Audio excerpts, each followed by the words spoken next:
Muy buenas tardes, bienvenidos a una nueva jornada del ciclo de actualización de conocimientos. Sean bienvenidos a todos nuestros oyentes, a los que nos están siguiendo por la plataforma Zoom de la Sociedad Geográfica de Lima y también por la plataforma de Facebook. Desde hace 37 años, la Sociedad Geográfica de Lima, fundada en 1888 por el presidente Andrés Avelino Cáceres, organiza este ciclo de capacitación y actualización de conocimientos. Para nosotros es grato e importante tener entre los oyentes a estudiantes, profesionales técnicos y ciudadanos de todo el territorio peruano. El núcleo de la temática para este año ha sido denominada Frontera, Territorio de Desarrollo e Integración, para lo cual el día de hoy vamos a contar con dos excelentes ponentes. Y bueno, voy a dar el pase al magíster Javier Locio para dar las palabras de bienvenida. Bien, gracias, Betsabe, y empezar agradeciendo a Esther Ponce y a José María Ramos que nos acompañan el día de hoy, donde vamos a poder apreciar y discutir y dialogar sobre una de las fronteras también bastante dinámicas, ¿no? Entre México y Estados Unidos.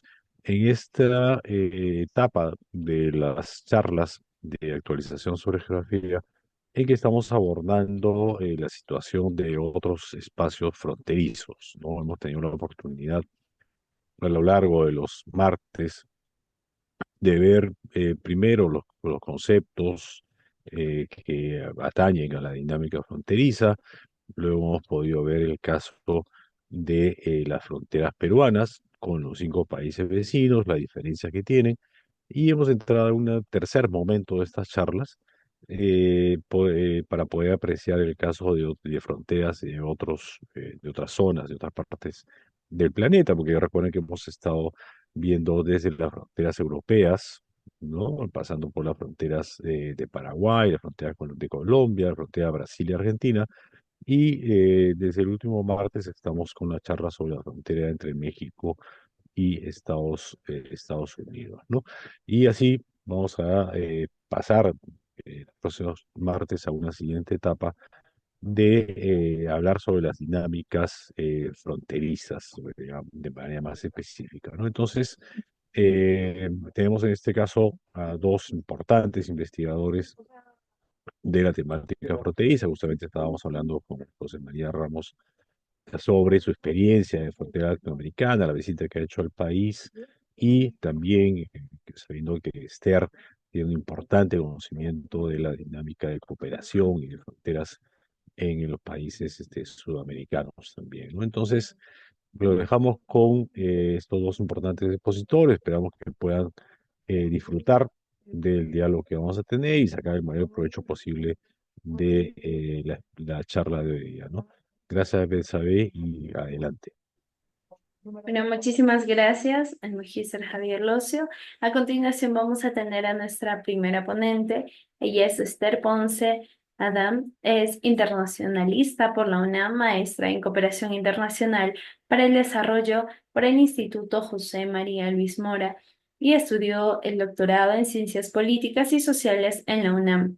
Es fundadora y directora del CGCID, profesora de asignatura en el Centro de Relaciones Internacionales de la FCPIS de la UNAM. Pertenece a cuerpos profesionales y redes académicas de investigación. Además, tiene diversas publicaciones en sus temáticas de especialización: acción internacional de los gobiernos locales, cooperación descentralizada, cooperación internacional para el desarrollo, cooperación internacional en ciencia, tecnología e innovación, desarrollo social de las ciudades, Agenda 2030 y cooperación transfronteriza, entre otros. Es Premio Iberoamericano Ángel Ballesteros 2006 por su investigación Dificultades y posibilidades de la cooperación internacional para el desarrollo local en América Latina. Es consultora a nivel nacional e internacional para agencias de cooperación de diversos países y para organismos con fondos y programas multilaterales, con gobiernos nacionales, ciudades y gobiernos metropolitanos de América Latina. Asimismo, ha trabajado para consultoras europeas en programas y proyectos de la Unión Europea. Ha diseñado e impartido cursos de formación para gobiernos locales y regionales en México, en Centroamérica y para diversos países de Iberoamérica. Esther Ponce, qué grato tenerla aquí con nosotros. Usted tiene la palabra.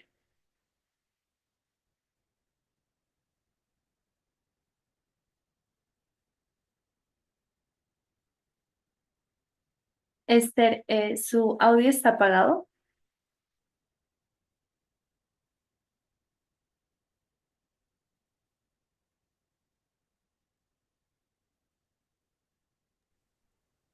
Creo que ya, ¿verdad? Perfecto. Muchísimas gracias. Muchas gracias. Bueno, pues antes que nada, doy las gracias por haberme invitado a estas jornadas, ¿no? A este ciclo eh, de conferencias y de distintas ponencias en temas de frontera y territorio. Y en este caso, yo voy a hablar de la cooperación transnacional, ¿no? Y fronteriza en el mar y transfronteriza en el marco de América del Norte. Y en este sentido, haré una referencia hacia un marco de análisis sobre cómo entender las diferentes dinámicas y formas de cooperación que se llevan a cabo justo en esta región que ahora denominamos América del Norte, entre Estados Unidos, México y Canadá. Em, las fotos que van a ver, todas son fotos mías. Esta es justo en la ciudad donde se encuentra mi otro colega que me acompaña en esta sesión, el doctor José María Ramos, y es justo en playas de Tijuana, en la frontera con San Diego. Bueno, cuál es el objetivo y el argumento? Tengo que comentar que esto responde a una investigación que inicié hace tiempo y que ahora estamos dándole continuidad, ¿no? Estamos ahí actualizando varios datos, así que me voy a referir mucho a parte de esa investigación. Bueno, ¿cuál es el objetivo y el argumento, ¿no? De entender o de proponer este marco de análisis sobre la cooperación em, que se lleva en distintas formas entre los gobiernos locales y regionales de América del Norte? Bueno, esta es explicada a partir de la ocurrencia de varios sucesos colocados en diversas escalas y planos de análisis. Uno de ellos es el sistémico, ¿no? Es un nivel de análisis sistémico y que en general se refiere a esa escala que podríamos ubicar en la escala de lo internacional, de esos procesos globales que ocurren y que influyen de alguna manera las distintas dinámicas y formas como se relacionan los gobiernos locales de Estados Unidos, México y Canadá. El doméstico, que tiene que ver con aquellas políticas de carácter nacional que se llevan a cabo en los tres países y que en ese sentido también pueden ser un factor que detone ciertas formas de cooperación. Y el local regional, que se lleva justo en el marco de la frontera, ¿no? Y sobre todo que tiene que ver mucho con esas relaciones ya de carácter transfronterizo entre estados, entidades federativas, municipios, condados, provincias, etcétera. Y en algunos casos, el individual, que ahí no me detendré mucho, pero que tiene que ver justo con los y las tomadoras de decisiones que pueden llegar también a tener una influencia al respecto. Tengo que señalar también que aquí nos basamos única y exclusivamente en cuanto a México, a las entidades federativas y los municipios mexicanos en su relación con Estados Unidos y con Canadá, ¿no? Y en el marco justo, nuestro marco de análisis y en nuestro contexto, tiene que ver a partir de la firma, digamos, del Tratado de Libre Comercio y la actualización que hay después con el TEMEC.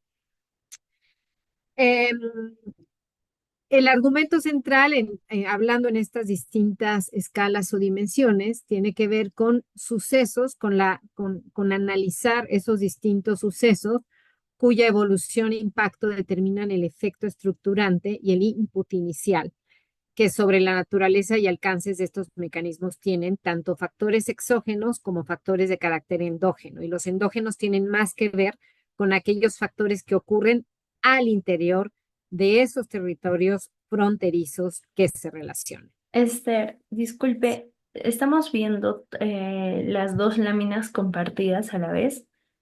Ah, qué No sé barbaridad. si en A como ver, se ve déjeme muy ver chiquito, entonces no sé si qué será, por de qué se ve configuración. así. Mm, a ver, déjeme ver, creo que lo tendré que poner así. Usted me dice si ¿Está ahí acá? se ve Sí, ahí se ve perfecto. una sola. Sí, ahora sí. Perfecto. Perfecto. Muchas gracias. Muchísimas gracias. Bueno, entonces tiene que ver con dos tipos de factores en estas distintas dimensiones o escalas. Los exógenos y los endógenos. Los exógenos son aquellos efectos que la organización política institucional del proceso de integración económica que se ha dado entre los tres países a partir de la firma del Telecán han generado en los espacios locales, ¿no? Esto que podríamos denominar esas externalidades, ¿no? De este proceso de integración a nivel regional o local. Y los endógenos son aquellos procesos económicos, sociales, ambientales, territoriales, culturales, etcétera, que ocurren en esos contextos regidos por una trama institucional específica, con normas y reglas formales, pero también con interacciones sociales determinadas por acuerdos implícitos en el territorio transregional o transnacional. No sé si, déjenme pasar, ¿se ve bien? Todo, nada más como estoy compartiendo una lámina. Sí, sí, está todo Perfecto. perfecto. En este sentido, entonces, la manera como analizamos estos distintos mecanismos de cooperación o entender las formas de cooperación que se dan en estos niveles locales y regionales en el marco de esta región, está entonces a nivel de estos tres niveles de análisis y en este sentido, a nivel, por ejemplo, de la transformación del sistema internacional, que tiene que ver con este nivel sistémico al que me refería hace rato, a la interdependencia entre países y a la integración económica en el marco de América del Norte. Y los efectos entonces que este nivel ha tenido o esta dimensión ha tenido en estos espacios locales. Y obviamente a nivel en el marco de cuando sea en el análisis, por ejemplo, de esta relación de los tres países en América del Norte, hay por ahí una serie de tesis que al explicar la relación que se da entre estos tres países se habla del bilateralismo dual. Esto es que Estados Unidos es quien marca la pauta de esta relación y entonces en muchos sentidos está determinada esta relación por los mecanismos de carácter bilateral o binacional que tiene Estados Unidos con Canadá y aquellos que tiene con México, ¿no? Y entonces por eso esta parte también de no dejar de ver lo binacional. Y por otro lado, lo que refería al nivel nacional, que tiene que ver con la implicación de políticas nacionales en la frontera, ¿no? Aquellas políticas, no me voy a detener en esa parte, pero aquellas políticas, por ejemplo, que desde el gobierno mexicano instó, ¿no? Desde más o menos a partir, haciendo una revisión histórica a partir de la década de los 70, pero sobre todo a partir de la década de los 90, han tenido de afectación en estas relaciones fronterizas.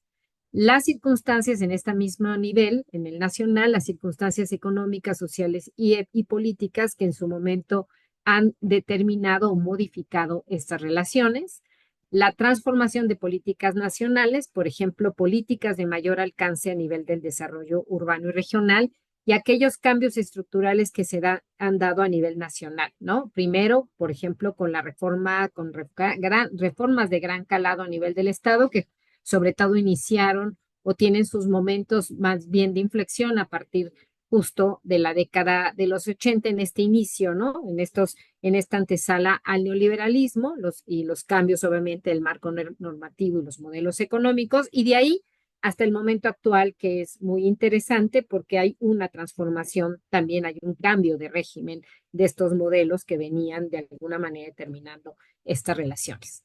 Y bueno, en su escala regional, lo fronterizo como esta dimensión endógena, el desarrollo local, el territorio y los arreglos institucionales que históricamente se han dado en esta frontera.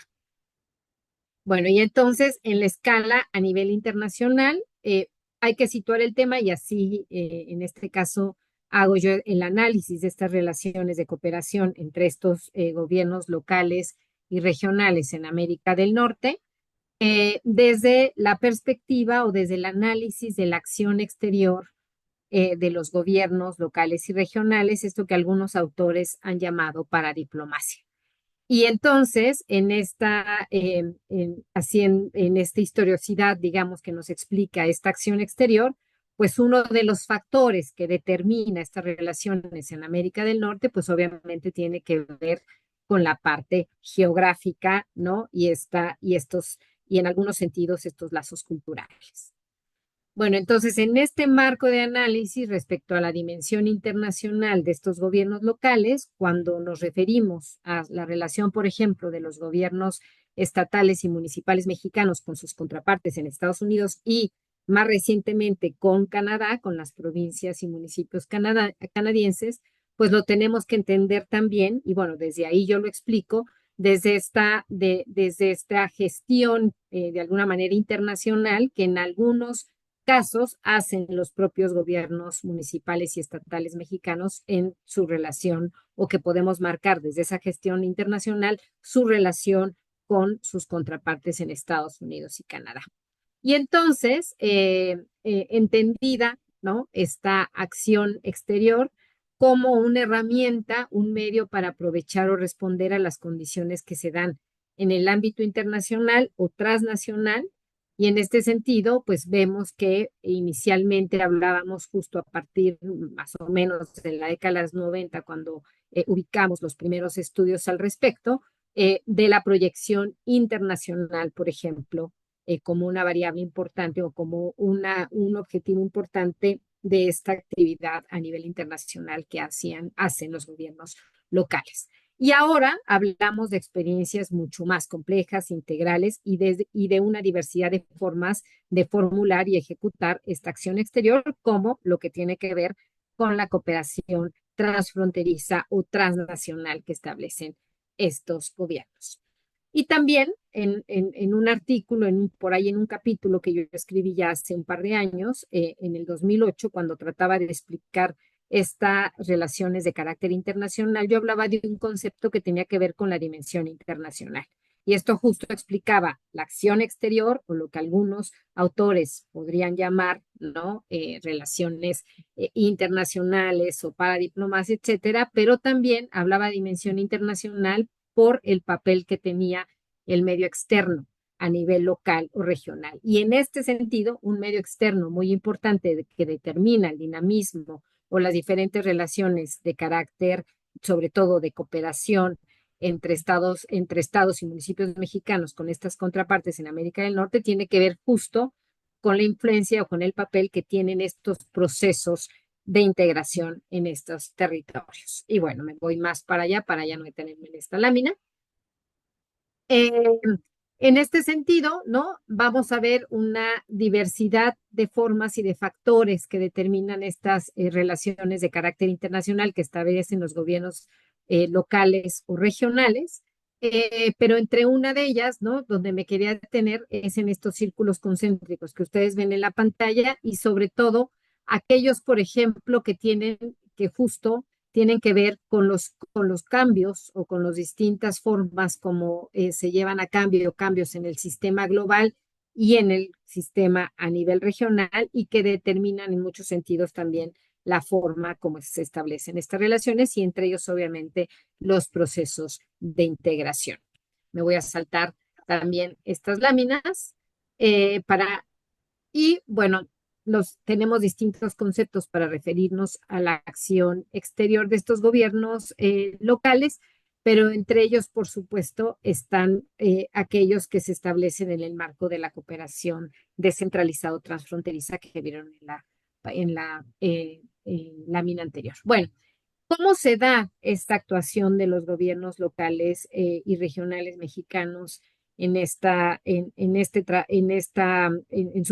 su papel a nivel internacional? Bueno, vemos una forma donde ellos actúan de manera directa, es decir, sin la mediación estatal, y aquellos otros donde de alguna manera juegan un poco haciendo incidencia o lobbying a nivel de sus gobiernos nacionales, en este caso, respecto al caso mexicano, por ejemplo, en el papel que llegaron a tener, pero sobre todo los gobiernos estadounidenses, locales estadounidenses y canadienses, por ejemplo, antes de la firma del Tratado de Libre Comercio, ¿no? Entonces, esa sería una forma también en cómo ellos interactúan, que tiene que ver justo en esta lámina que vemos que es la indirecta, ¿no? Actúan como lobbies, presionando sin estar en la esfera de lo internacional o regional, como fue el caso de algunas ciudades estadounidenses en las negociaciones del Telecán y después ahora con el TEMEC. Bueno, en la actualidad, los gobiernos locales y regionales participan en el escenario internacional de múltiples formas, como una que veremos muy activa en el marco de estas relaciones con Estados Unidos y Canadá, que tiene que ver, por ejemplo, con los hermanamientos, ¿no? Que es una parte importante donde ellos tienen una actuación. Bueno, en el marco de la relación binacional y del proceso de integración, lo que observamos, por ejemplo, son distintos mecanismos institucionales que desde América del Norte, de aquellos que son parte o que son producto, en su momento el Telecán y después del TEMEC, han tenido una influencia también en estas distintas maneras como se articulan los gobiernos locales mexicanos, canadienses y estadounidenses. Y ahí en la pantalla, por ejemplo, veremos distintos marcos o mecanismos institucionales que se dan a partir del Telecán y que en su momento también son factores detonantes de estas relaciones entre gobiernos locales de esta región. Y aquellos mecanismos de carácter binacional, esto que les decía en el marco de la relación bilateral México-Estados Unidos, ¿no? Me voy a ir mucho más rápido, no sé cuánto tiempo me resta. Y luego también, en este sentido, este mapa que ustedes ven enfrente se puede consultar en Internet, pero tiene que ver con una revisión que nosotros hicimos, cuando hablo de nosotros, del CGCIT, del Centro de Gestión y Cooperación Internacional para el Desarrollo, en un trabajo que a mí me tocó coordinar, que justo tenía como objetivo identificar los distintos proyectos y acciones puntuales que tenían los gobiernos estatales y municipales con otros actores en el marco de la cooperación internacional. ¿Y por qué lo pongo? Porque, por ejemplo, en este otro mapa que ustedes ven en pantalla, aquí en la parte del norte, que ustedes dándole link, digamos, a este mapa que encuentran, insisto, en la red, van a poder ubicar una serie de proyectos y de acciones de carácter puntual que se tienen sobre todo en ciudades y estados fronterizos, como también algunos en el centro y occidente, pero que están vinculados por ejemplo, con mecanismos institucionales forjados a partir del Telecán. Y en concreto me refiero a proyectos, por ejemplo, que fueron impulsados y han sido impulsados, por ejemplo, por el Banco de América del Norte, ¿no? Y que tienen que ver un poco con la influencia también y de estos mecanismos que han conllevado, digamos, a estos apoyos a nivel de los gobiernos estatales y también algunos proyectos que tienen un origen en acuerdos de hermanamiento que están vinculados justo a temas muy específicos de la relación bilateral, por ejemplo, entre ciudades mexicanas y condados o ciudades en Estados Unidos o estados tanto en México como en Estados Unidos. Voy a pasar esto más rápido y también tenemos como producto, digamos, de esta relación entre los tres países, los corredores industriales y comerciales a nivel transnacional que también han tenido ciertas dinámicas de interacción a nivel local y regional. Por ejemplo, aquí retomo dos mapas, dos trabajos de un investigador de aquí de México, el doctor José Gasca del Instituto de Investigaciones Económicas de la UNAM, donde en el 2004, por ejemplo, genera este mapa sobre las ciudades nodo funcionales en el marco del Telecán, y mucho más actual de una publicación más reciente del 2020, donde es muy interesante ver también cómo cambian, ¿no? Y cómo, por ejemplo, mientras en el 2004 observamos que estas ciudades nodo funcionales llegan hasta el centro del país, ya en este estudio mucho más reciente, ahora sí observamos, por ejemplo, el sureste que no estaba comprendido en esta parte. Bueno, y respecto a la dimensión transfronteriza, a partir de criterios de delimitación del espacio transfronterizo, basado en un primer criterio que son los municipios y condados fronterizos, luego la franja de 200 kilómetros, tampoco me detengo mucho ahí. Y el tercer criterio, que tiene que ver más con la macroregión suroeste norte, ¿no? Y la vinculación funcional, que ya no solamente se tiene desde la parte fronteriza, ¿no? Desde los estados fronterizos de México con Estados Unidos y Canadá, sobre todo, y sobre todo con Estados Unidos por su ubicación geográfica, sino también aquellos otros que están en que por su importancia a nivel económico, industrial, etcétera, tienen también en estos relacionamientos. Y muy importante, recientemente hemos trabajado en actualizar los distintos acuerdos de hermanamiento que existen en las zonas fronterizas, sobre todo para ver cambios, ¿no? Temporales en estas dinámicas de relación. Y entonces aquí observamos, ¿no? Algunas capturas de pantalla de un mapa que también está en línea, que ahorita les enseño, que tiene que ver con un mapa de acuerdos de hermanamiento de entidades federativas y de ciudades, ¿no?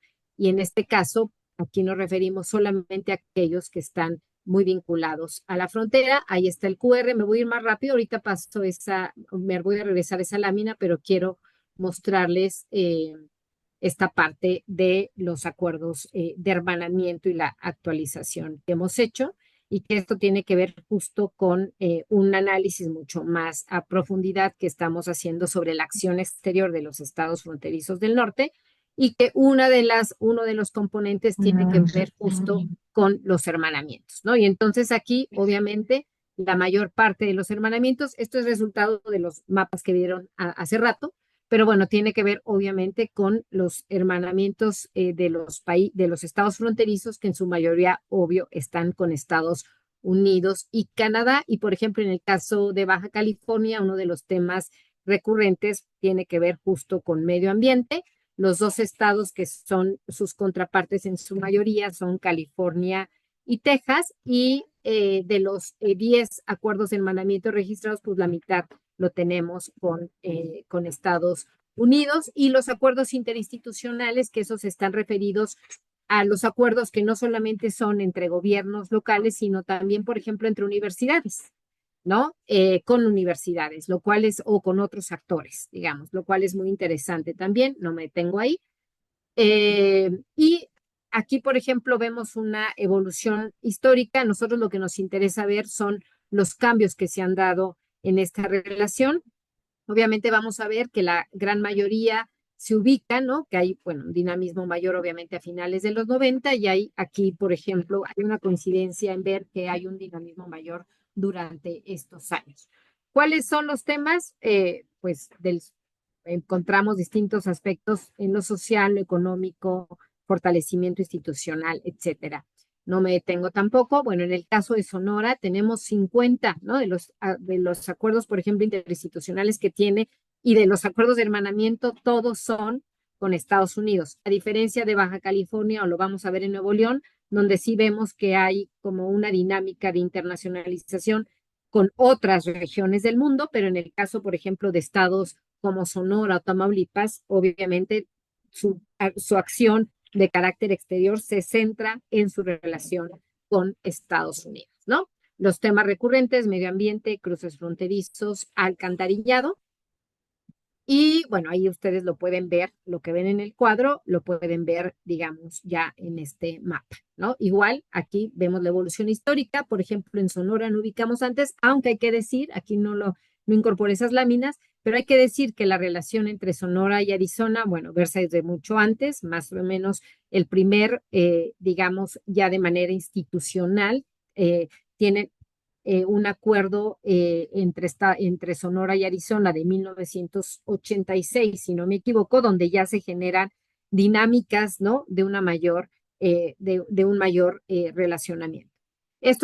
Un dato importante: estos acuerdos de hermanamiento, los datos para que nosotros armáramos toda esta base, las hemos tomado un registro que tiene la Secretaría de Relaciones Exteriores en un micrositio donde tienen todos los acuerdos de hermanamiento y de carácter interinstitucional que tienen estados y municipios. Bueno, aquí tenemos lo de Chihuahua, que pasa más o menos lo mismo que como en el caso de Sonora. Casi todo lo que tienen a nivel internacional lo tienen también con Estados Unidos, solamente uno que tienen por ahí con Bolivia. Y bueno, Coahuila, ¿no? los temas, a diferencia de Chihuahua, por ejemplo, y Sonora, donde tienen temas como seguridad, rellenos sanitarios y educación, y también están en su gran mayoría en el marco de su relación con Estados Unidos, y aquí vemos el mapa.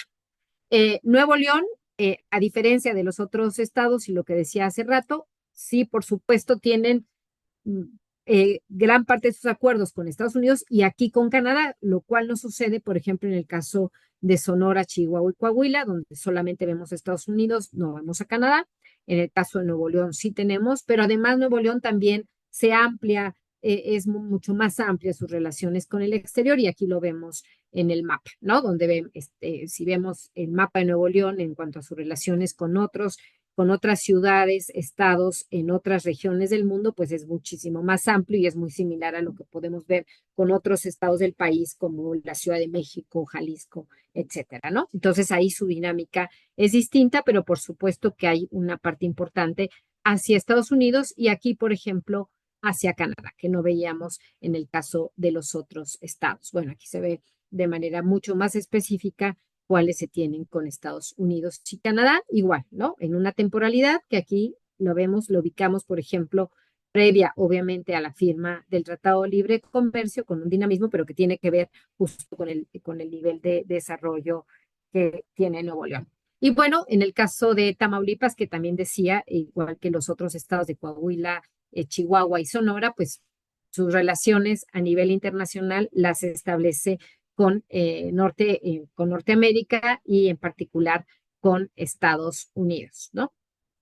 Las siglas que ven aquí es el Banco de América del Norte, ¿no? Finalmente parte de estas instituciones que se crean después de la firma del Telecán y que uno de sus objetivos es el financiamiento de proyectos de infraestructura en la parte de la frontera México-Estados Unidos.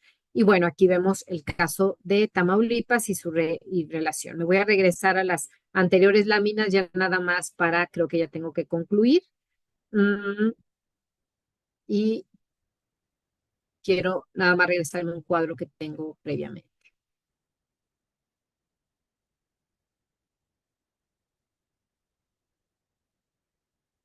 Bueno, esto tiene que ver también con la institucionalidad en el marco de estas relaciones de carácter internacional.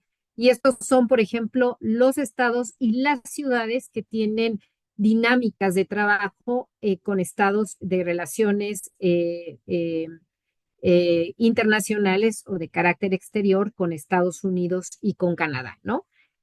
Por ejemplo, aquí tenemos toda la parte institucional de Sonora y si vemos los socios en los proyectos, pues son socios obviamente en América del Norte y en particular en Estados Unidos. En el caso, por ejemplo, de Guadalajara, tiene una mayor versatilidad, pero también tiene proyectos importantes en Estados Unidos y Canadá. Bueno, esta es toda la parte de la estructura administrativa a nivel de los estados y municipios, pero bueno, me quiero detener acá. Entre parte, digamos, algunas de las conclusiones en estas relaciones de cooperación transfronteriza, transnacional entre gobiernos locales y entre gobiernos locales y regionales o estatales y municipales de México hacia Estados Unidos, lo que observamos, ¿no? Como factores, digamos, que pueden inhibir esta relación es una planeación transfronteriza como un aspecto de coordinación y cooperación intergubernamental federal, lo cual muchas veces limita, ¿no? La participación de los gobiernos locales o esta participación interlocal.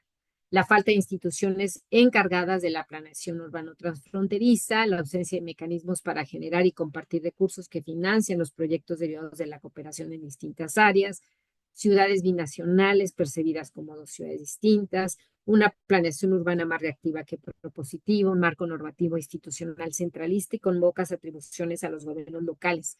Siempre hay una anécdota que yo cuento que hace tiempo, justo en un seminario organizado por COLEF allá en Tijuana, aproveché para hacer un par de entrevistas en San Diego con algunos actores allá en Estados Unidos para hacer justo, ser parte como de esta investigación sobre estas relaciones de cooperación entre gobiernos locales mexicanos y estadounidenses y haciendo una entrevista con un funcionario de un gobierno local allá, justo me comentaba el gran problema a veces que tenían para la solución de problemas conjuntos en la frontera.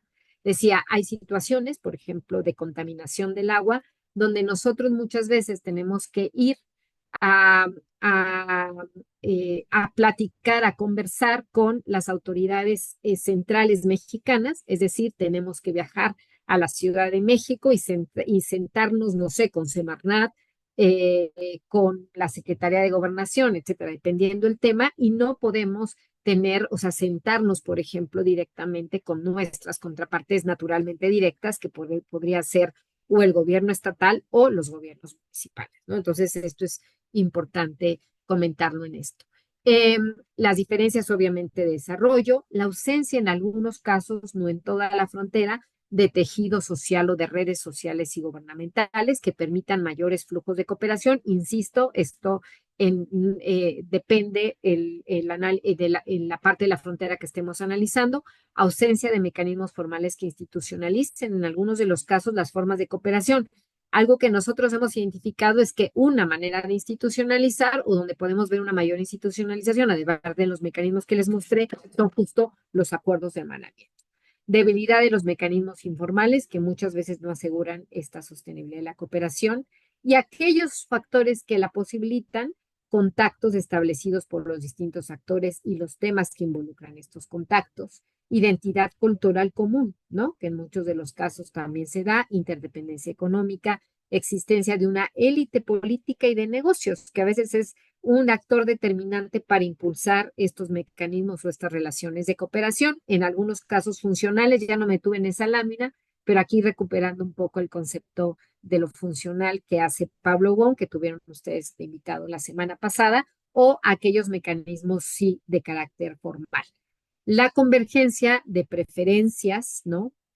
O de intereses, podríamos decir también, los mecanismos para generar y compartir recursos que financien proyectos derivados de la planeación transfronteriza, que son pocos, los intereses comunes son más fuertes que las diferencias, la resolución de problemas compartidos, como la contaminación del aire, por ejemplo, el almacenamiento de recursos tóxicos, los temas de seguridad que a veces llevan a mecanismos de una cooperación o una colaboración de carácter funcional, donde no necesariamente hay acuerdos, no necesariamente hay políticas, etcétera, o programas compartidos, sino acciones conjuntas, muchas veces con llamadas telefónicas, con intercambio de información, que son importantes en esa dinámica.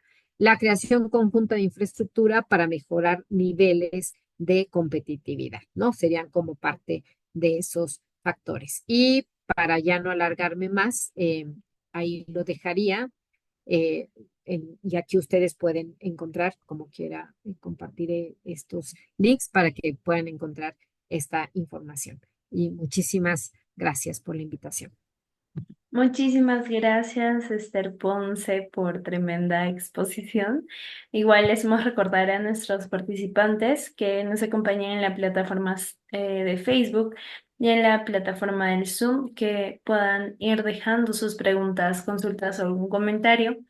Ahora vamos a pasar a nuestro segundo expositor.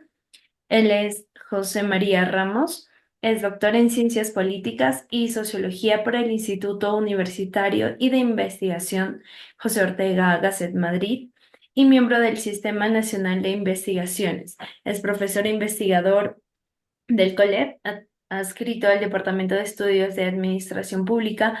Sus líneas de investigación son Gobierno y Administración, Relaciones México-Estados Unidos, Planeación Estratégica, Gobernanza y Evaluación de Políticas. Recibió el Premio Nacional de Administración Pública en 1996 y la distinción que otorga el Instituto Nacional de Administración Pública por investigación, desarrollo regional y relación transfronteriza. Bueno, él participa en redes académicas tales como la Red Internacional de Investigación sobre Fronteras Comparadas y es miembro activo del colectivo de análisis de la seguridad con democracia. Bienvenido, José María Ramos, un gusto tenerlo en este espacio. Usted tiene la palabra. Sí, muchas gracias por la invitación.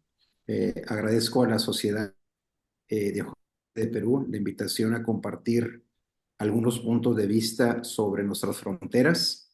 En este caso, vamos a hacer una reflexión sobre la frontera México-Estados Unidos, a 200 años de las relaciones diplomáticas y geográficas que hemos establecido, en este caso, con los Estados Unidos.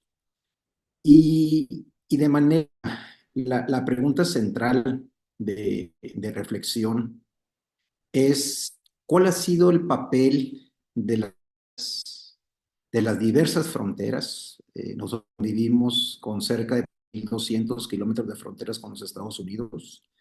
De estas 3.000 kilómetros, 2.000 son un estado con el cual tenemos una relación muy, muy paradójica.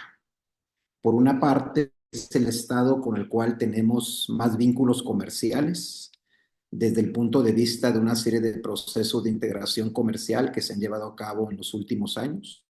Pero también en los últimos 5 años hemos tenido una serie de tensiones en materia de seguridad fronteriza, porque se parte de la premisa o la evidente que de los cerca de 8 millones de detenciones que ha llevado Estados Unidos en estos 3 años y medio de la administración del presidente Biden, cerca del 60% se han llevado a cabo en esos 2.000 kilómetros de frontera que se tienen con el estado de Texas. Esa es una de las grandes paradojas en relación con los Estados Unidos. En ese sentido, una segunda reflexión tiene que ver con que esta relación México-Estados Unidos, y yo diría también otras fronteras a nivel internacional, se caracterizan por porosidades positivas y porosidades negativas en sus vínculos transfronterizos. En ese sentido, hablaríamos también que, por ejemplo, un indicador de esa porosidad entre México y Estados Unidos es que a 17 horas del inicio de este día, 16 de julio, por los 43 puertos fronterizos que tenemos con los Estados Unidos, han cruzado en ambos lados de Estados Unidos, México, y de México a Estados Unidos, cuando menos unas 250,000 personas este día. ¿Qué nos está reflejando esos vínculos? Que están dando porosidades positivas desde el punto de vista de cadenas de valor, de mecanismos o flujos turísticos, los sociales, turísticos, comerciales, etcétera, etcétera. Pero también estaríamos hablando, ¿no?, de negativas. ¿En qué sentido? Que hay dinámicas que tienen que ver con el crimen organizado, narcotráfico, cruce de filo, comercio ilegal, cruce de armas, lavado de dinero, etcétera, etcétera. Hace 100 años se creó la patrulla fronteriza en los Estados Unidos.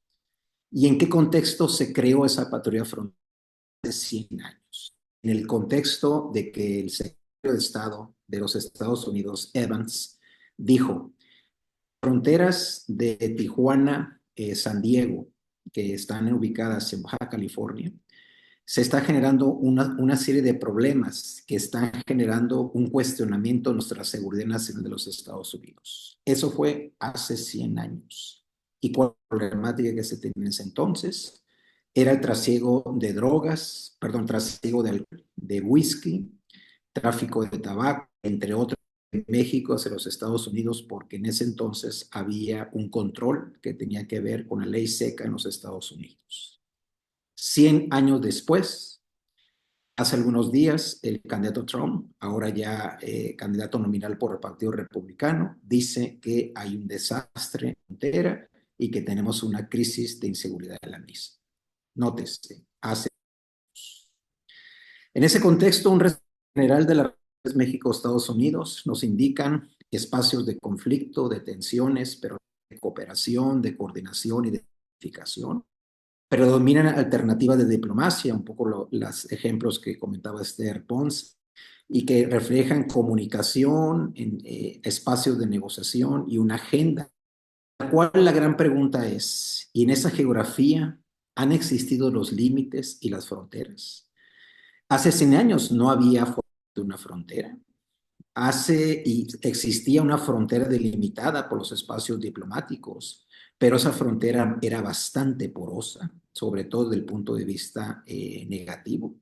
100 años después tenemos fronteras, incluso en algunas partes, como la frontera de Tijuana-San Diego, tenemos cerca de 3 o 4 barreras físicas, pero hay otras partes donde tenemos barreras de ríos. Gran parte de la frontera de Texas con México tiene que ver con un río, pero en ese río se dan también porosidades positivas negativas.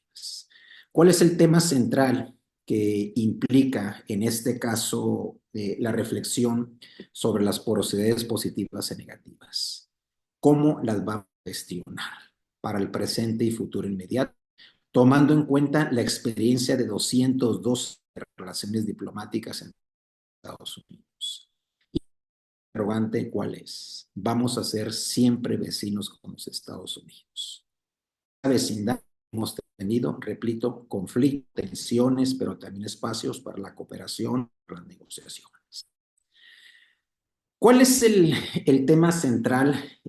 Una de las características relevantes en este marco de estos 200 años, que los municipios fronterizos tienen que afrontar temas de seguridad nacional, de seguridad ciudadana, de seguridad fronteriza, de seguridad democrática. Sin embargo, un municipio en México, su principal función, ¿cuál es? La prestación de servicios públicos, ¿sí? La prestación de las políticas de prevención. Sin embargo, cotidianamente los municipios fronterizos con los Estados Unidos se están enfrentando a temas de narcotráfico, armas, lavado de dinero, en algunos casos terrorismo, temas de ciberseguridad, entre otros. Y aquí lo interesante, ¿cuál es? Del lado de Estados Unidos, la mayoría de los municipios fronterizos no tienen ese tipo de problemas. Y si los tienen, se da una coordinación muy, muy eficaz con las autoridades locales, regionales, y centrales. Un indicador de contrastes, ¿cuál es? Tijuana, con una población de 2 millones de personas, que colinda con una de las fronteras más dinámicas del mundo, como es la frontera de San Diego, tiene a la fecha cerca de 900 homicidios dolosos, solamente en un municipio de 2,000 kilómetros.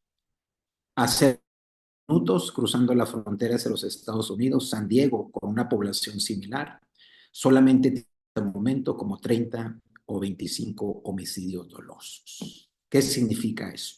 Las enormes asimetrías que existen entre los municipios, pero sobre todo con una serie de temas centrales. Definición de políticas públicas, es el papel de los policías con proximidad, la planificación estratégica de nuestra ciudad, de la ciudad de Estados Unidos, etcétera. Y aquí la pregunta y otra pregunta que hemos trabajado en algunas iniciativas, tenemos con el Centro de Gestión para la Cooperación Internacional para el Desarrollo, es ¿por qué las grandes y buenas prácticas en materia de crecimiento de las ciudades, su planificación urbana, sus agendas de derechos a la ciudad, el papel de las iniciativas de seguridad ciudadana, todo este conjunto de buenas prácticas que se dan en nuestras ciudades fronterizas de Estados Unidos, ¿por qué no se han adoptado ni adaptado en el caso de los municipios fronterizos mexicanos? Porque esas enormes asimetrías que existen, que solamente están separados por una frontera, definen en gran medida rumbos, definen políticas, pero sobre todo definen calidad de vida y de manera importante. Este es el gran tema. Cómo estos municipios, de manera independiente o de manera cooperativa, logran generar un mejor modelo de gestión de sus fronteras, basar en iniciativas de fronteras seguras, enfoque de seguridad humana. Ese es el gran tema.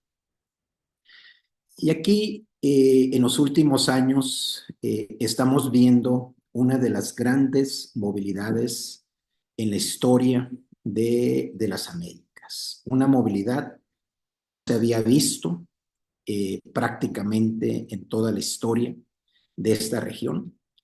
Y el indicador de esta movilidad se manifiesta en estos datos que nos reflejan, por una parte, el número de aseguramiento del Instituto Nacional de Migración solamente en el año de 2022. Viene el caso de Perú, una de las bajas, cerca de 6,500 detenciones de personas o pretendieron cruzar de manera irregular a México. Pero vean el caso de Venezuela.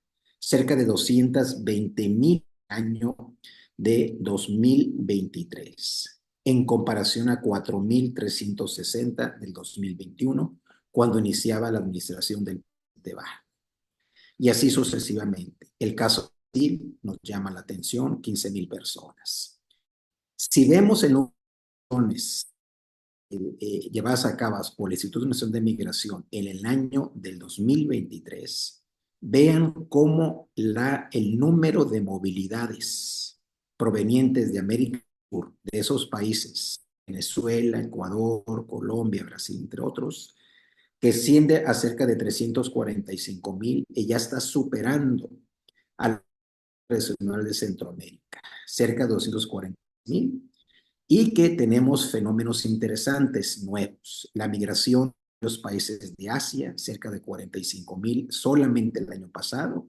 Estos números serían estimaciones son como un 10 o 15% más en lo que va de este año. El caso de los países africanos, cerca de 60,000 migrantes detenidos. Y aquí la pregunta es, ¿dónde están las fronteras? ¿Son fronteras porosas? ¿Fronteras que han sido superadas por el papel de los traficantes de personas, por la necesidad de las personas migrantes, cruzar esas fronteras y llegar a los Estados Unidos y llegar al sueño americano? Y una de las razones fundamentales por las cuales se está dando esta movilidad humana, que repito, no se había dado en las historias de las islas, tiene que ver con cerca de programas de inmigración que ha estado estableciendo la administración del presidente Biden, que no sucedió en la pasada administración del presidente Trump. ¿Y el dato cuál es? Si el año pasado el número de detenciones el último año, 2023, fueron cerca de 2,500,000 personas detenidas por las autoridades de los Estados Unidos, ¿sí? De este número, claro, tenemos un 20 o 30% de personas que tratan de reincidir, es decir, que tratan de internarse 1, 2, 4 veces hasta llegar a los Estados Unidos, por los enormes incentivos que la actividad delictiva implica para los países. Estos programas no existían en la administración de Trump. El último año del presidente, el número de detenciones por la patrulla fronteriza de los Estados Unidos fueron solamente de 500,000 personas. Por eso la narrativa planteada por el candidato de deportar a una cantidad de migrantes que están trabajando en Estados Unidos, pero también detener ese tráfico irregular hacia los Estados Unidos, sí puede ser una realidad en caso de que puedan llegar a esos países. Por lo tanto, pues esta situación de gran movilidad humana, pues implica la necesidad de entender los fenómenos multidimensionales que están caracterizando tanto la migración de origen, tránsito y destino, que repito, cruzan a través de fronteras. En esas fronteras hay una serie de procesos, tanto de porosidades positivas y negativas. Y aquí la pregunta es, ¿cuáles son los espacios para fortalecer mecanismos de cooperación, coordinación y planificación? Y sobre todo tomando los diferenciados en la migración.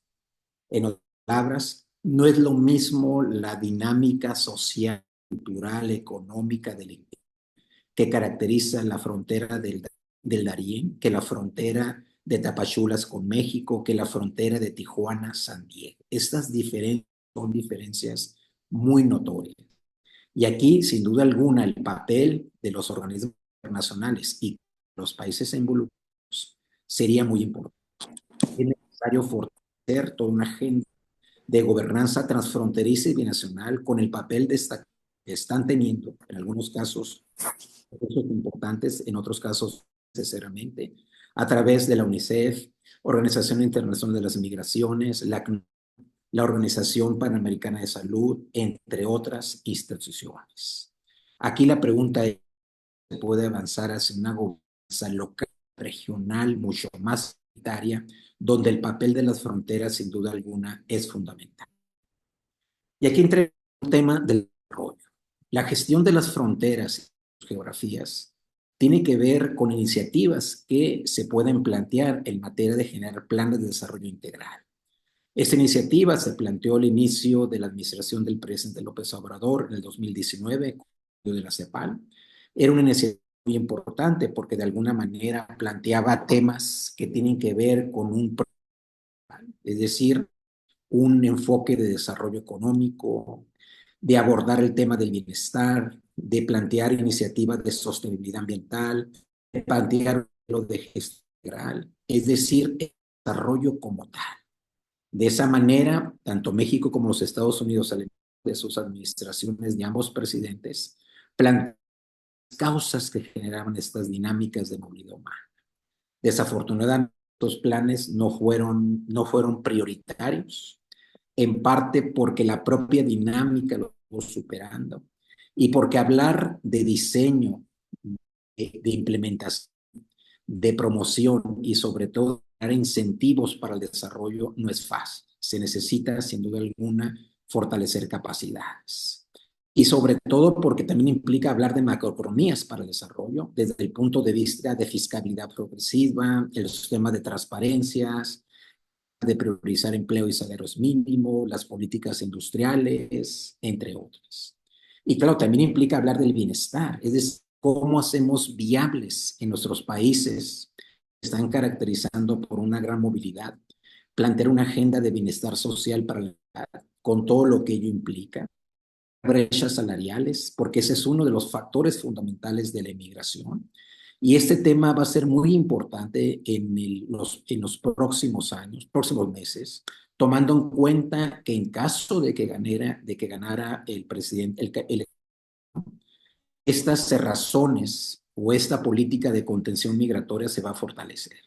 Creo que Trump no va a vacilar, va a fortalecer un discurso. Prueba de ello es que el candidato, bueno, su vicepresidente Evans, es una persona bastante crítica con los procesos de movilidad y el papel dinámica del narcotráfico en nuestras regiones, por lo cual, sin duda alguna, retos muy importantes. La gestión del ciclo migratorio en nuestras fronteras, en nuestras regiones geográficas, es muy importante. Implica plantear agendas integrales. El problema es cuál es la viabilidad de esto. En palabras, nuestros países se están planteando agendas locales, estatales, vinculadas a fortalecer capacidades. Un ejemplo que llama la atención, bastante polémico, es el caso de El Salvador. Si uno ve los datos de flujos migratorios de El Salvador en los últimos años hacia México, los Estados Unidos, es de los más bajos a nivel de la región. Y esto ha sido un poco por la política muy subgéneris que ha implementado en este caso el presidente de ese país, que se ha renovado su puesto, pero también porque ha promovido una serie de iniciativas de desarrollo local, productivo. México también ha promovido mecanismos de acción interregional a través de algunos programas implementados por el presidente López Obrador que han tenido éxito. La pregunta es, ¿este modelo local, regional de El Salvador se podría replicar a otras comunidades o hacia otros países? Yo, una pregunta interesante. El tema del desarrollo de algunas de sus fronteras es relevante, pero ¿qué implica hablar de innovación? Implica hablar de innovación cuando la historia de varios de estos programas de desarrollo hacia los países de Centroamérica y algunos países de América del Sur han tenido limitaciones serias. Por lo tanto, aquí el debate es cómo planteamos modelos viables de seguridad humana y sobre todo cómo a partir de los enormes recursos que se están generando a partir de la emigración irregular de Estados Unidos vía de remesas internacionales, pueden plantear iniciativas de desarrollo local, desarrollo territorial, desarrollo regional, de una manera disminuir las dinámicas de las cuales se están. El problema de viabilidad de estos programas, ya sea en Frontera Sur, en Centroamérica y algunos otros países, como el caso de Venezuela, el caso de Cuba, pues se implica de corresponsabilidad regional. Ese es un tema central, eso es un tema estructural. El problema es qué implica hablar de corresponsabilidad local y regional de los países involucrados en estos procesos de movilidad humana, cerca de 60 países, cuando algunos de esos países tienen serios problemas de formulación y políticas de seguridad, cuando no hay condiciones mínimas, cuando hay una serie de déficits en el papel de Estados. ahí tenemos una serie de problemas muy críticos para el corto plazo, sobre todo tomando en cuenta la posible llegada, en este caso, de un actor como Trump. En otras palabras, como lo estamos comentando, el aumento de las remesas desde Estados Unidos se ha sido de aproximadamente un 25%. Para algunos países centroamericanos, estas remesas vienen a ser cerca del 15 o el 10% de su Producto Interno Bruto. México es el segundo receptor país de remesas internacionales. El año pasado recibimos cerca de 65,000 millones, superando los ingresos del turismo y petrolero. Aquí la pregunta es cómo estas remesas pueden generar crecimiento, desarrollo local, desarrollo territorial, para disminuir las movilidades humanas. México siendo un gran país en donde se están dando procesos de migración, cerca del 30% del total de detenciones que ha tenido la patrulla fronteriza de Estados Unidos han sido por parte de nosotros. Entonces, el gran desafío, reitero, corresponsabilidad de la región, con mayor exigencia del gobierno de Estados Unidos para atender las causas que generan estas dinámicas. Sin embargo, esos no van a venir con un gobierno de Trump. Esa es una realidad. Por lo tanto, el escenario de las movilidades humanas para los próximos meses va a ser bastante crítico, lo que va a fortalecer una mejor gestión, una mejor gobernanza y políticas multinivel, multiactor y multidimensional, con agendas mínimas para el crecimiento y desarrollo. En ese sentido, y ya para ir cerrando la presentación, pues tenemos una serie de situaciones que son críticas, que son relevantes y que implican para las fronteras una serie de desafíos. En ese sentido, hablar, por ejemplo, para la frontera México-Estados Unidos para los próximos años, ¿qué implica? Implica atender lo que han significado estas porosidades negativas, pero también positivas. A raíz de los atentados del 2001 en los Estados Unidos, construido en estos últimos 24 años un mecanismo que, de mi punto de vista, ha sido de los más efectivos a nivel internacional. El mecanismo de construir una frontera del futuro o una frontera hacia el siglo XXI. ¿Qué significa eso? Y es un argumento que ha sido planteado por ambos gobiernos, incluso de alguna manera por Canadá. Vamos a fortalecer la dinámica de los cruces fronterizos, de personas, autos y mercancías dinámicas, y que las políticas de control de las actividades negativas, léase en términos de narcotráfico, lavado de dinero, tráfico de armas, disminuyan esas dinámicas fronterizas. Por eso les comentaba el escenario, que a 17 horas de este día, en México, Estados Unidos, por eso cerca de 43 puertos fronterizos entre ambos países han cruzado de cerca de 200 a 250,000 personas en día. Esa es una dinámica de migración regular. Esta dinámica de migración regular ha sido promovida tanto por gobiernos republicanos como por gobiernos demócratas. La experiencia de México con gobiernos republicanos ha sido muy importante. Las principales iniciativas en materia de reforma migratoria, la última reforma migratoria planteada hace aproximadamente 40 años, fue planteada por el presidente Ronald Reagan, un republicano.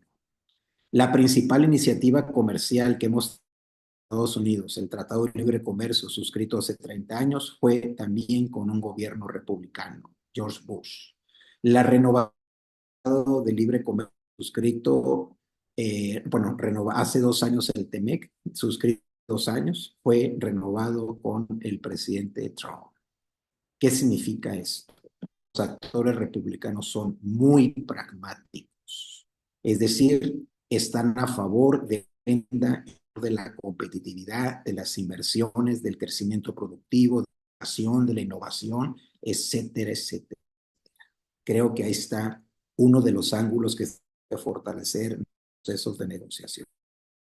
Y para finalizar, otro dato. La mayor modernización en la frontera de Tijuana cruzan cerca del 40% total de los cruces fronterizos entre México y los Estados Unidos, se dio bajo la administración del presidente Trump. Esa renovación de infraestructura del lado de Estados Unidos, de San Isidro, se dio en esa administración. ¿Por qué? Sean republicanos, demócratas y sobre todo en el caso de Estados Unidos, lo que es el desarrollo de fronteras con un esquema de competitividad, de inversión y de innovación. Por eso aquí indicamos que en el caso de la frontera del siglo XXI, que es la frontera del futuro, ¿cuál es la seguridad, infraestructura, cruces y todo el tema de la tecnología? Un indicador de la importancia de la tecnología es que desde hace 20 años los Estados Unidos implementaron un cruce seguro, Smart Card. ¿Qué significa este cruce fronterizo? Que las personas que pueden ser certificadas por el gobierno de los Estados Unidos, en lugar de demorar 2 o 3 horas para cruzar los Estados Unidos, lo pueden hacer en 15 o 20 minutos. Se estima que un 35% de las personas cuentan con esa visa transfronteriza Smart Card que les permite un cruce rápido, ya sea en términos turísticos, comerciales o de negocios. Creo que esa es la apuesta. En otras palabras, otro de los grandes retos que se tiene es que, pues también hace 42 años tenía la agenda de gobernadores fronterizos. Este mecanismo lamentablemente se suspendió hace algunos años. ¿A raíz de qué tema? Del tema de la migración, que generó polémicas con el estado de Arizona y que ahora ya tenemos varias polémicas con el estado de migración. Pero yo creo que las lecciones en esa materia que implican fortalecer una mejor negociación. Y hay temas en los cuales se pueden negociar con los estadounidenses y con los actores republicanos. Ya hemos dicho algunas experiencias en la materia. Para finalizar, ¿cuál es el desafío que nos plantean estas dinámicas de fronteras o regiones a 200 de las relaciones diplomáticas de Estados Unidos? Que efectivamente hemos tenido tensiones, hemos tenido conflictos, pero también hemos tenido de una gran cooperación y de una cooperación. Este mecanismo del siglo XXI, la frontera del futuro, y a través de los mecanismos de cruces fronterizos, ha sido una de las mejores experiencias para que simplemente en un día de 200 a 250,000 personas en ambos lados. Esa dinámica no se da en ninguna frontera del mundo. Por eso el gran desafío del presente y futuro inmediato, no obstante tener actores republicanos, es avanzar en fronteras seguras. ¿Y qué significa fronteras seguras? Avanzamos en las cadenas. La experiencia del COVID, que lamentablemente tuvimos un cierre prácticamente para los fronterizos del lado mexicano, que no podíamos cruzar hacia Estados Unidos, es que esas cadenas de valor no se redujeron, prácticamente no hubo una reducción. ¿Y eso por qué? Por la importancia de los mecanismos de cooperación y de relaciones en temas de inversión, productividad, etcétera, etcétera. El tema de la seguridad es sin duda importante, pero lo que estamos viendo es que a pesar de las dinámicas de las porosidades negativas en materia de narcotráfico, lavado de dinero, tráfico de armas, ha predominado es que se avance en el crecimiento de los cruces fronterizos. Esa es una apuesta que generalmente se ha dado, repito, no obstante tener administraciones federales tanto republicanas como demócratas. Sin embargo, la elección el día de ayer del candidato vicepresidente de los Estados Unidos, sin duda alguna, nos plantea una alerta, porque él ha planteado a favor de que Estados Unidos debe de combatir a las organizaciones delictivas mexicanas en el propio territorio. El tema de lamentablemente en el COVID no se implementaron toda esa agenda de colaboración en materia de salud que ha caracterizado a México, los Estados Unidos, en los últimos años. Y eso no sucedió porque el entonces presidente Donald Trump planteó un criterio nacional que decía: no vamos a operar con México porque vamos a resguardar a nuestros ciudadanos. La pésima gestión del presidente Trump en su momento fue, desde mi punto de vista, una de las razones por las cuales él perdió en el 2020. El tema del empleo está sobre las cadenas de valor por una dinámica muy importante. Vienen iniciativas relevantes de nearshoring, me parecen importantes, pero son insuficientes. Yo creo que México, y sobre todo con un gobierno de izquierda, debe de aprovechar más la generación y el fortalecimiento de la micro, pequeña y mediana empresa con una perspectiva de género, con una perspectiva de inclusión. Tenemos ejemplos en el marco del diálogo económico de alto nivel, en donde las 3 secretarias de comercio son mujeres. Se han planteado varias iniciativas para fortalecer las dinámicas de empleo femenino. Sin embargo, yo creo que México tiene bastante que hacer en esa materia. Igualmente, en el tema del ambiente, tenemos prácticamente 30 años de colaborar en temas ambientales en México y Estados Unidos. Sin embargo, la mayor parte de los municipios fronterizos mexicanos tienen problemas muy agudos de contaminación ambiental, lo cual no necesariamente sucede en varios municipios fronterizos de los Estados Unidos. Aquí el tema es cómo hacemos mejores responsabilidades en materia de cambio climático, en materia de transición energética, etcétera, etcétera, etcétera. Y aquí, ¿cómo se puede fortalecer todas esas iniciativas comentado de alguna otra manera, ya para ir cerrando el diálogo? Creo que el modelo de gobernanza para resultados nos plantea, entre otros, la importancia de construir una visión mucho más inclusiva, mucho más solidaria. Nos plantea una dirección mucho más estratégica en el sentido de avanzar iniciativas de corto, mediano y largo plazo. Nos plantea la relevancia de los liderazgos importantes desde el punto de vista gubernamental, pero también social. La importancia de diferentes incentivos para que estas políticas de inclusión, de solidaridad en nuestras fronteras se puedan promover. Y sobre todo este tema que me parece estructural, es decir, cómo generamos incentivos, unas prácticas en nuestros municipios fronterizos de los Estados Unidos se puedan adoptar y adoptar del lado mexicano.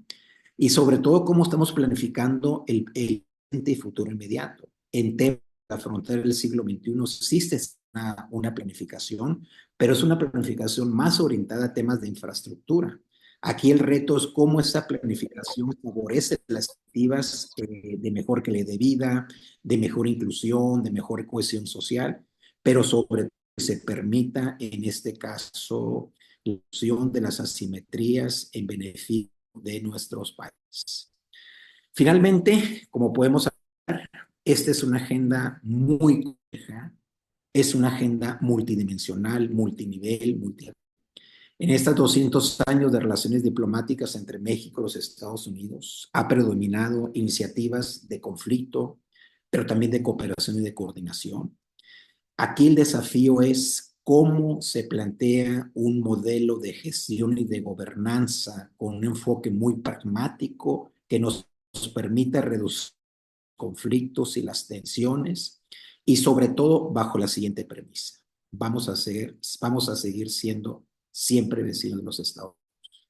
Y la experiencia de los 202 años nos ha significado tratar de gestionar, reducir estas tensiones y estar en una agenda de colaboración, porque tenemos de ambos lados personas que viven, personas de origen mexicano con ciudadanía de Estados Unidos, o personas de origen estadounidense que viven del lado mexicano y que crucen hacia los Estados Unidos. Ese es un activo muy importante. Muchas gracias. Muchísimas gracias, José María, por traernos esta exposición. A continuación, voy a invitar a nuestros participantes a que puedan escribir sus preguntas o quizá también participar directamente, solamente levantan la mano. Por mientras voy a dar el pase a la doctora Katarzyna Goluchowska, quien nos está acompañando también el día de hoy. Muchas gracias a los dos expositores. Realmente el tema es sumamente denso y realmente entiendo que cada uno habló de cosas separadas que se complementan y muy, muy poco de repente entendibles para nosotros. Pero creo que son temas sumamente importantes desde el punto de vista de ver la problemática fronteriza y transfronteriza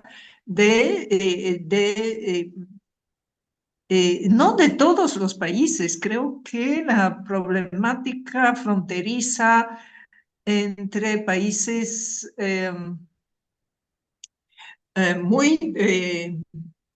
muy desarrollados y otros un poco menos desarrollados, que ocurre en este momento entre Estados Unidos y el resto, y México en este caso, ¿no? O Europa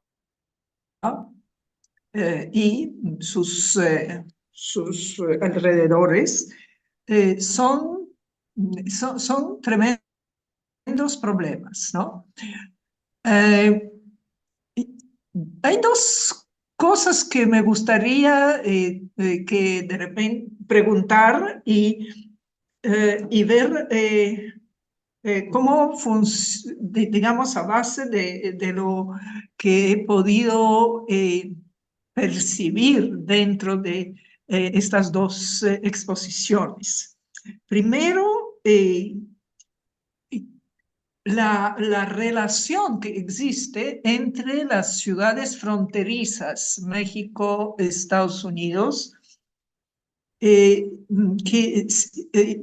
entiendo que existe relación con ciudades interiores de México, y mucho más de lo que podría pensarse a nivel, digamos, administrativo, estatal, la Ciudad de México y las ciudades fronterizas vinculadas con los problemas de gestión que de hecho está regulada y gran parte pertenece digamos, al Estado, ¿no? Que se gestiona desde México, pero relaciones bilaterales, relaciones vinculadas con NAFTA, relaciones que pueden dinamizar la economía de ambos países, incluyendo Canadá, ¿no? ¿Qué tal intensas son estas relaciones? Es una de las preguntas. Y otra, evidentemente, la migración entre México y Estados Unidos. Entiendo que no es una migración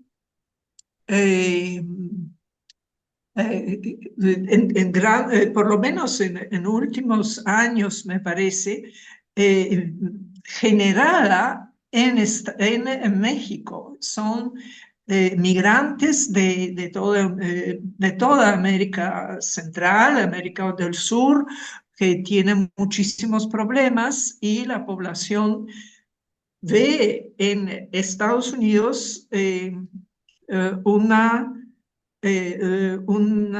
posibilidad de encontrar su vida, ¿no? Y establecer su vida. Y por lo tanto hay mafias y eh, los mal vivientes, gente que se aprovecha de eso, ¿no? ¿Qué tal fuerte es dentro de este total la misma población mexicana que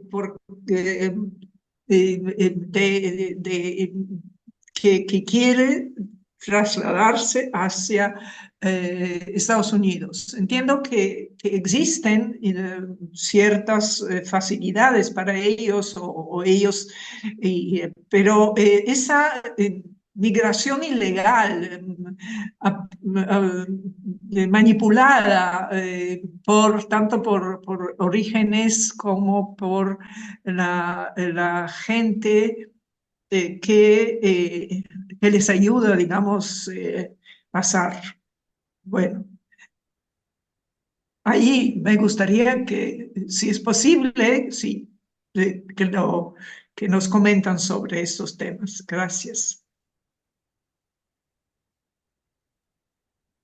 Esther, si quieres.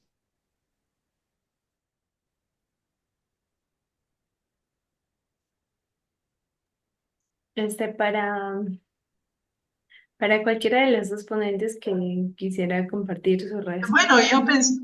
he pensado que de repente la primera para Esther Ponce y la segunda para usted, señor Ramos, ¿no? Sí, de acuerdo. Gracias. Sí, bueno, buenas tardes. Bueno, tienes razón cuando decías poco claro, sí, porque creo que son diversas, bueno, dimos como un panorama más o menos amplio, ¿no? De cómo se llevan a cabo estas relaciones. Y sí habría que tal vez centrarnos más en casos. Y en ese sentido, voy a hacer alusión, bueno, voy a tratar de responder esta pregunta, por ejemplo, respecto a un caso que no sé si lo llegaron a ver en la jornada anterior, pero tiene que ver justo con la megaregión Sonora-Arizona, ¿no? Donde se han establecido relaciones de cooperación desde décadas, bueno, obviamente históricamente, pero digamos desde un plan mucho más institucional, con ciertos programas o acciones muy concretas, donde se reúnen, donde se ha generado también ciertos mecanismos de gobernanza entre distintos actores. Me parece que eso lo podríamos plantear más o menos desde mediados de la década de los 80. Y bueno, y entonces en ese sentido, en ese momento, por ejemplo, se firmó, ¿no? O sea, se acordó un acuerdo entre Sonora y Arizona, donde ya se establecían como acciones y mecanismos de cooperación muy concretos, ¿no? De hecho, por ahí se llevó a cabo toda una iniciativa que en su momento se llamaba BEDERSA y que tenía que ver justo con una serie de acciones de cooperación económica, comercial, pero también cultural entre los dos estados. Y más recientemente, durante los últimos dos gobiernos, digamos, antes del cambio político en ambos estados, se constituyó, por ejemplo, algo que le llamaron la megaregión Sonora-Arizona, ¿no? Y esta megaregión Sonora-Arizona lo que establecía era como es la idea de difundirla, o sea, de difundir justo a ambas entidades como eso, como una megaregión, o sea, asumirse ya como una región estas dos entidades. Y en este sentido, pues de alguna manera también se impulsan algunos proyectos y algunas acciones, ¿no? Que se reactivan, por ejemplo, comisiones y reuniones cada 6 meses entre distintos actores de estos dos estados, etcétera. Pero bueno, voy a leer por aquí unas láminas que tengo. Así, dice, se materializa en el marco de la Comisión Sonora Arizona, que se crean en 1959 para estimular las relaciones y el desarrollo global de ambos estados bajo el lema, si Dios nos hizo vecinos, seamos buenos vecinos. Entonces, la relación se ha mantenido fortalecida a través de los años con el apoyo de los dos gobiernos, tanto el de Sonora y Arizona, y en el marco, y ya en el presente, en el marco de la Comisión Sonora-Arizona, que es un organismo que hay que entender como un organismo binacional o transfronterizo, si lo queremos poner mejor en esos términos, opera, por ejemplo, a partir de alguna serie de líneas de acción o de estrategias, ¿no? Una de ellas, por ejemplo, tiene que ver con la sustentabilidad, otra con la calidad de vida, otra con la competitividad y otra con la seguridad, ¿no? Eh, Algunos resultados que en su momento, por ejemplo, dieron a conocer estos dos gobiernos es la generación de un plan maestro para la frontera Sonora-Arizona para coordinar y planear proyectos de garitas, de infraestructura y de transporte en la región, o sea, cuestiones como muy concretitas.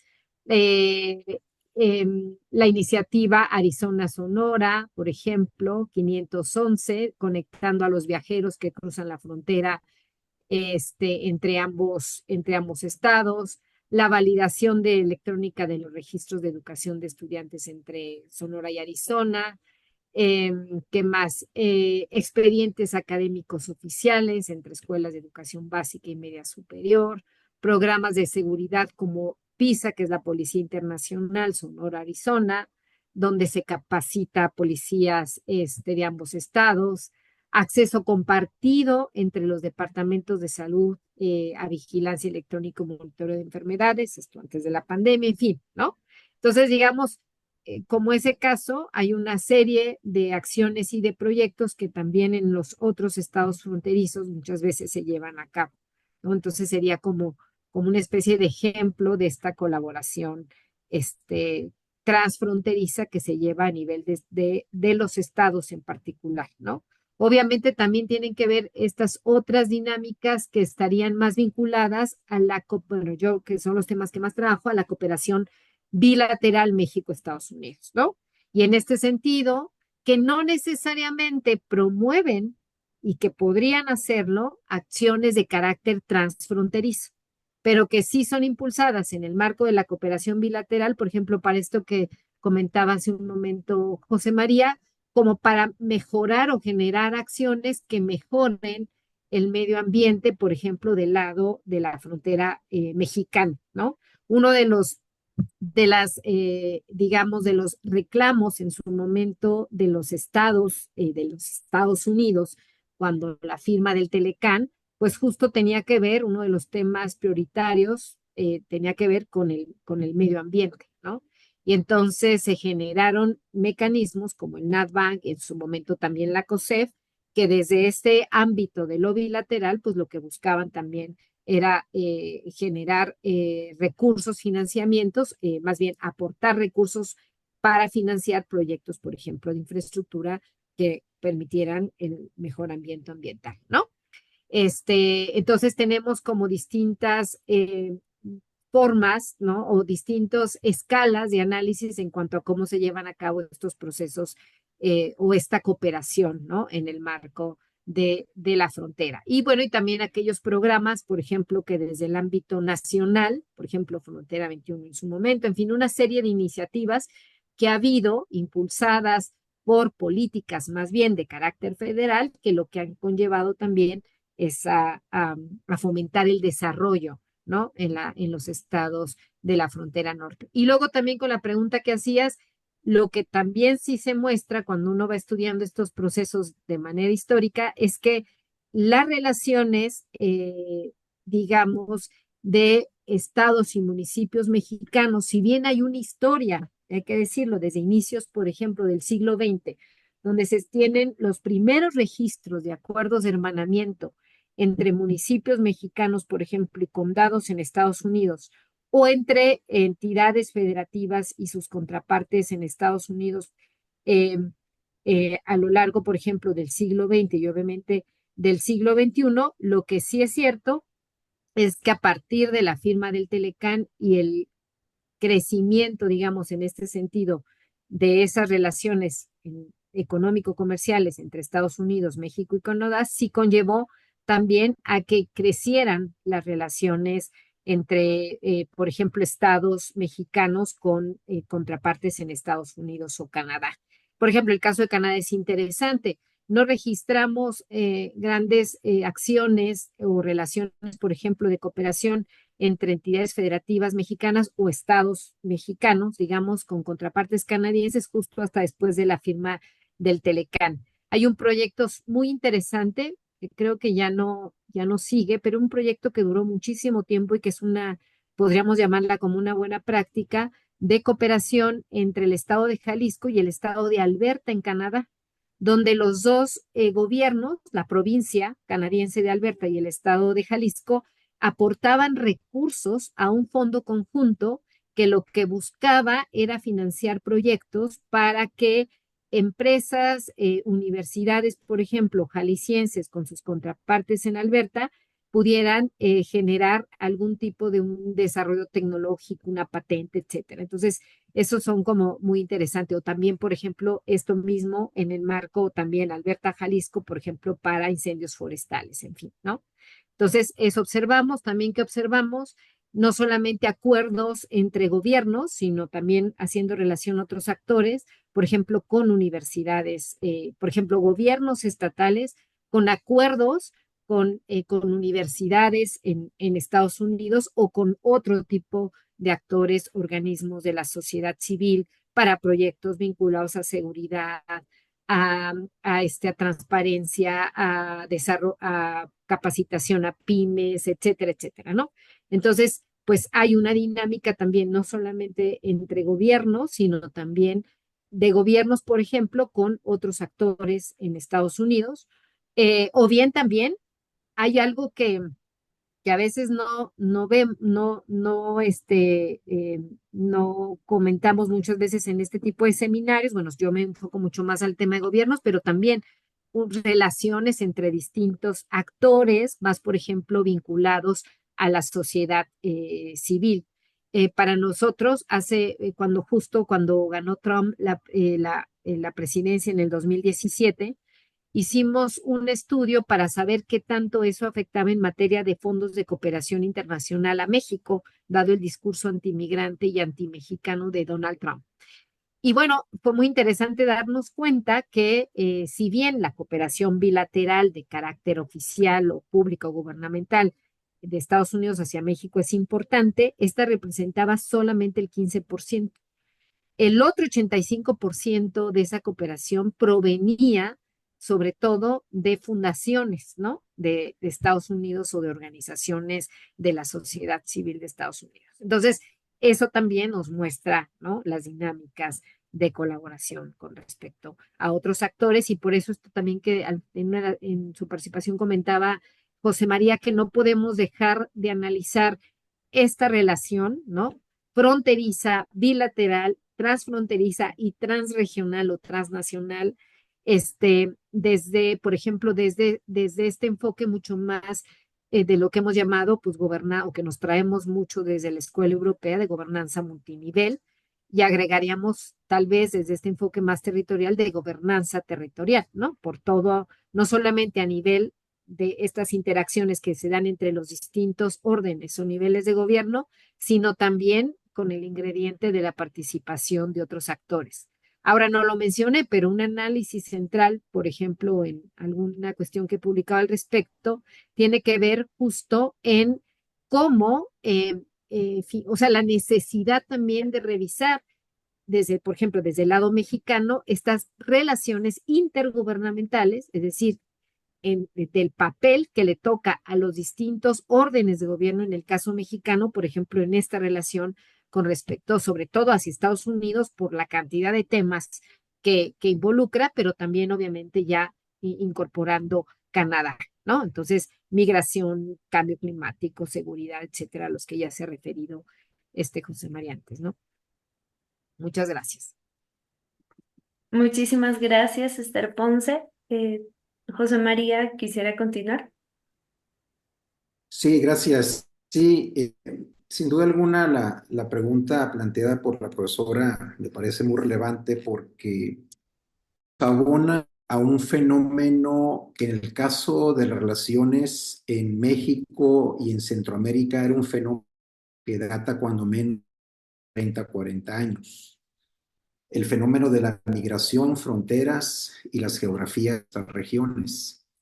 Pero ¿qué estamos sucediendo ahora desde hace 3 años? Lo habíamos visto como una dinámica migratoria tan importante, relevante, que está dando nuestras fronteras, sobre todo en la frontera de México con Guatemala, frontera sur, y sobre todo en la frontera de Estados Unidos en el lado norte. Y todos son contundentes, es decir, estamos viendo una de las mayores movilizaciones. El caso de Venezuela y Cuba son 2 situaciones muy subgéneres, países con los cuales hay cierta confrontación o bastante confrontación por razones y políticas, y sin embargo Estados Unidos, con ese pragmatismo que lo caracteriza, ha recibido en estos últimos 3 años una de las mayores migraciones cubanas hacia los Estados Unidos después de los hechos del Mariel. Igual la migración venezolana, que es uno de los países con mayores reservas petroleras, Se está generando una migración que les compartimos el dato, cerca de 250,000 venezolanos. Los últimos datos nos estarán indicando un adicional de unos 150,000 migrantes venezolanos. Tuvo que hacer una visita al gobernador de Nueva York recientemente a plantear a los venezolanos y al gobierno federal que se diera un estatus de protección temporal a cerca de 500 venezolanos que no podían trabajar en la región de Nueva York y que ahora sí lo pueden hacer precisamente por la mayor movilidad que se está dando en estos países. Y esto ha sido en estos 3 años y medio de la administración del presidente Biden, con una apropiación segura y humana. No obstante, el gran número de tensiones que se están dando en la frontera con los Estados Unidos en estos últimos 3 años, que oscilan en cerca de y que se estarían dando una deportación desde el lado de Estados Unidos en estos 3 últimos años, según datos de autoridades de Estados Unidos, de cerca de 1,5 millones de las diferentes nacionalidades. ¿Qué nos representa esta gran movilidad humana y también regular? ¿Por qué regular? Porque Estados Unidos desde los últimos 40 años también le ha apostado a una migración regular. Y esa migración regular tiene que ver de alguna manera con las diferentes iniciativas de visas de asilo, las visas laborales H2B, H2A, iniciativas que los migrantes que llegan a los Estados Unidos en los últimos años han permitido procesos de obtención de sus ciudadanías. Esta es una. El gran desafío es cómo se va a gestionar estas movilidades humanas para el presente y futuro inmediato en un contexto donde se fortalezcan las políticas restrictivas de actores republicanos.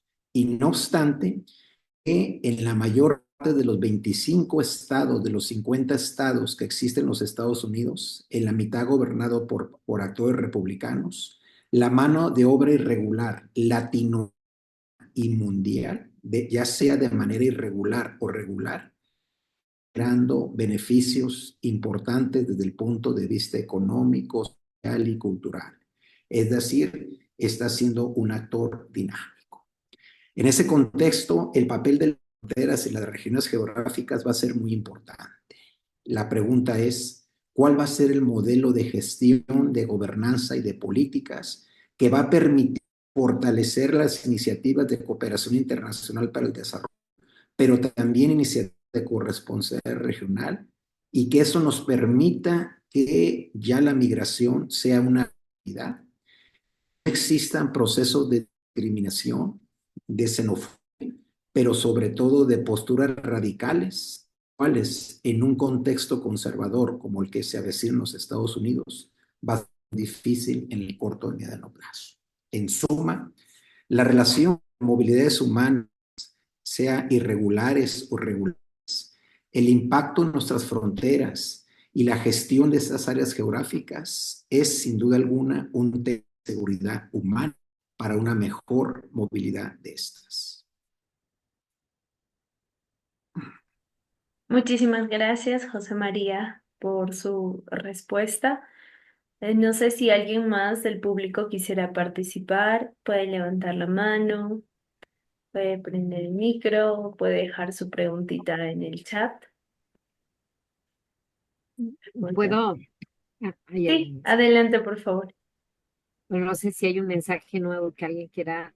Eh, pero bueno, un poco retomando también lo que decía José María y algo que se me quedó a mí pendiente, es que, por ejemplo, un punto que creo que México podría avanzar en el marco, pensando que ahora estamos en cambios, ¿no? Próximamente en México tendremos un cambio de gobierno y que uno de los, digamos, de las apuestas de este gobierno que entrará en octubre habla de esta idea que ya desde hace tiempo, bueno, desde hace como 10 años ya el Banco Mundial señalaba de la prosperidad compartida, ¿no? creo que ese es un elemento muy importante justo en nuestra relación con Estados Unidos, ¿no? Y este marco fronterizo. Algo que, por ejemplo, en estos mecanismos que se han echado a andar a nivel bilateral, un ingrediente que hace falta es justo pensar cómo generamos procesos en ambos lados de la frontera frente a una historia pues, asimétrica, desigual entre las dos, entre los estados y municipios que comparten esa frontera, tanto del lado de Estados Unidos como de México. Bueno, la necesidad entonces de avanzar a mecanismos efectivamente de cooperación que promovieran o que promuevan formas mucho más, o sea, que vayan justo a esta idea de la prosperidad compartida o a esto que en algún momento se ha hablado, por ejemplo, desde la Unión Europea, de esta idea de la cohesión territorial, ¿no? Creo y que eso ha sido, por ejemplo, uno de los objetivos de estos mecanismos de cooperación territorial al interior de la Unión Europea, que no estaría nada mal, por ejemplo, incorporar en esos mecanismos de cooperación bilateral entre México y Estados Unidos, y que me parece que sí es necesario frente además ahora una gran cantidad de problemas que enfrentamos en esa frontera y que están ligados justo a estos grandes niveles de desigualdad, de pobrezas, de vulnerabilidades, etcétera, que tenemos, ¿no? Entonces, ahí una idea también que me gustaría colocar, ¿no? Es cómo podemos incorporar distintas prácticas que se dan en formas de cooperación entre gobiernos locales, entre distintos países que no necesariamente comparten una frontera, a lo que se llama cooperación descentralizada, que pudiera ser un elemento bien interesante para la cooperación, para pensar nuestra cooperación transfronteriza y que ahí no solamente a nivel de los dos gobiernos, a nivel federal, sino de los propios gobiernos locales, creo que es una área de oportunidad, sobre todo en aquellos estados donde tenemos históricamente relaciones como mucho más, digamos, cercanas y con procesos pues muy interesantes en experiencias que pueden ser Baja California, California, ¿no? En momentos a veces políticamente afectados, en otros momentos como etapas de oro, por llamarlo de alguna manera, por ejemplo, entre Sonora, Arizona, en su momento Nuevo León, Texas, en fin, ¿no? Creo que ahí tenemos un área que podríamos explorar, ¿no? Desde el lado mexicano, en términos ya de hacer política, tanto a nivel de entidades federativas como a nivel, y municipios como a nivel federal. Y eso era un poco lo que quería comentar. Muchas gracias. Muchísimas gracias, Esther, por complementar y también por darnos, la verdad, bastante información. Qué gran tema es el que han expuesto hoy día y nos han compartido. Bueno, no sé si finalmente alguien más quisiera compartir algo, preguntar. Veo por ahí a Hernando Arciniegas acompañándonos como siempre.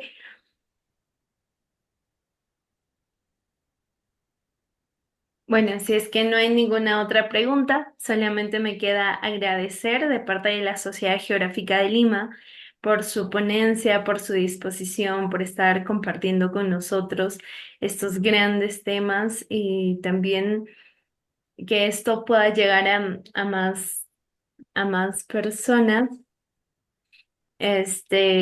Nada, los invitamos a nuestros seguidores, a nuestros oyentes a seguir compartiendo y difundiendo este ciclo de conferencias que cada semana siempre tenemos nuevos invitados y nuevos temas que compartir.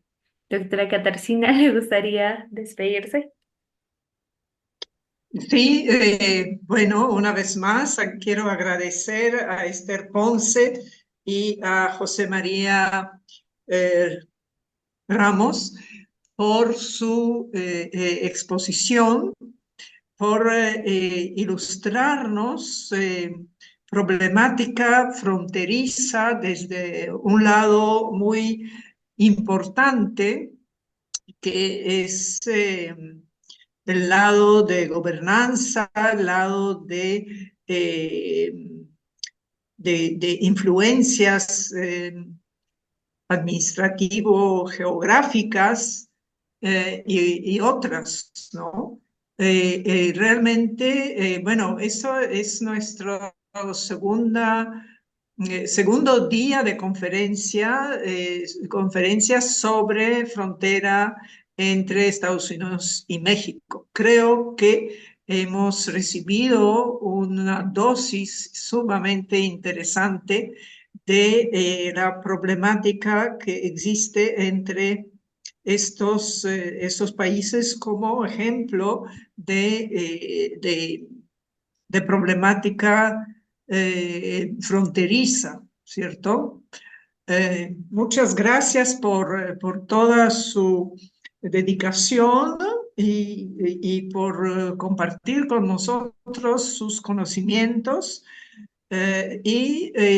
Espero que podemos contar con su presencia en alguna otra conferencia cuando ustedes pueden y nosotros también vamos a necesitar su apoyo.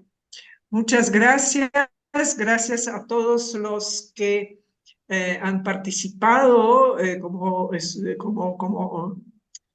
presentes en nuestras conferencias y gracias al equipo que nos brinda cada semana el apoyo para que estas conferencias se realicen. Quiero darles las gracias de parte de nuestra presidenta de la Sociedad Geográfica, que por razones de otra índole no ha podido participar hoy día con nosotros, pero ella siempre escucha luego estas conferencias, dice tranquila con su taza de café y cuando puede tener un poco de espacio, de tiempo que no afecta sus actividades.